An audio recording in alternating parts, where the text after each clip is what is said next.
We're going to go to London now, though, and talk to Dibyesh Anand, who is the Head of Politics and International Relations Department at the University of Westminster. Nice to have you with us. The idea is brilliant, obviously, bringing healthcare to so many people. Paying for it just seems to be the problem. And, I mean, India's already just spending so little on healthcare.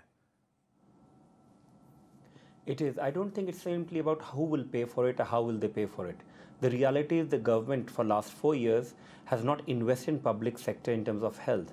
So for Modi to come up with a scheme that looks ambitious, and as other people said, it's an ambitious plan, this is his strategy. He always wants to portray himself as a strong leader with ambitious plans, and if they fail, somehow he's not at fault, someone else is at fault. So the whole idea behind this campaign is to give the impression that he is again back caring for the poor people. But the reality is in the last 4 years, the government has invested very little in public sector in terms of health.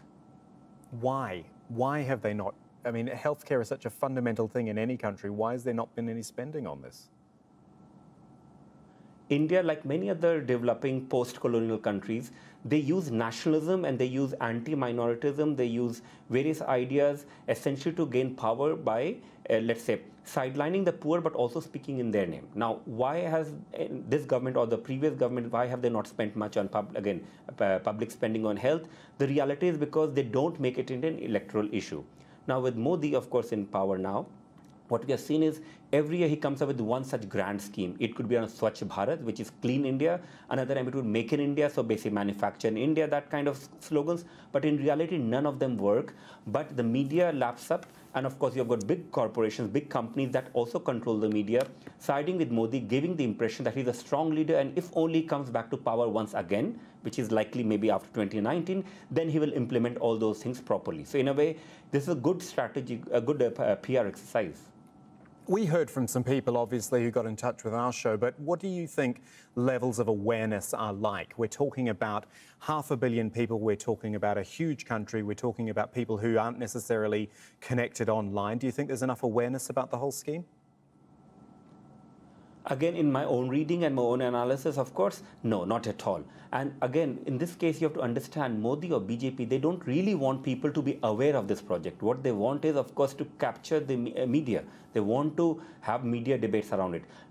Until yesterday, the key trend in India on Twitter was not about this scheme. It was about something called Mera PM Chor Hai, means my Prime Minister is a thief. And that's they were doing because, of course, there's a whole scandal around Rafale, a particular arms deal with France. So we have to be aware that a lot of these schemes are not there because they are meant to help poor. They might help some poor, hopefully, right? But they are meant to, again, capture media, and they're meant to essentially capture the political space. In reality, when you look at this, there's not much plan to invest in public sector in health. It's more about private sector providing through certain forms of insurance, healthcare to people in India. 5 lakh rupees, which is around 7,000 US dollars, is not a lot. In fact, my mother was in hospital last month in the same city where Modi gave his speech, and within 10 days, the bill went up to around $12,000. So in that sense, it's not enough the way in which private sector healthcare in India is out of control. So then, politically speaking, is it going to be helpful for Prime Minister Modi? Critics are saying that this is all being rushed through because the elections are in a few months' time. Do you think it actually will be helping him politically? In my reading, it might help him simply because, of course, you've got only 8 months. So they would say that they are still implementing, and anyone who's opposing it is opposing somehow poor people getting healthcare. So in that sense, it might work for him. But it would not work in terms of the poor people overwhelmingly voting for Modi because they're getting this help, because most of them would not be aware, right? Or if they go from villages to cities, they'll find that it's very inhospitable. The hospitals are not helping them out.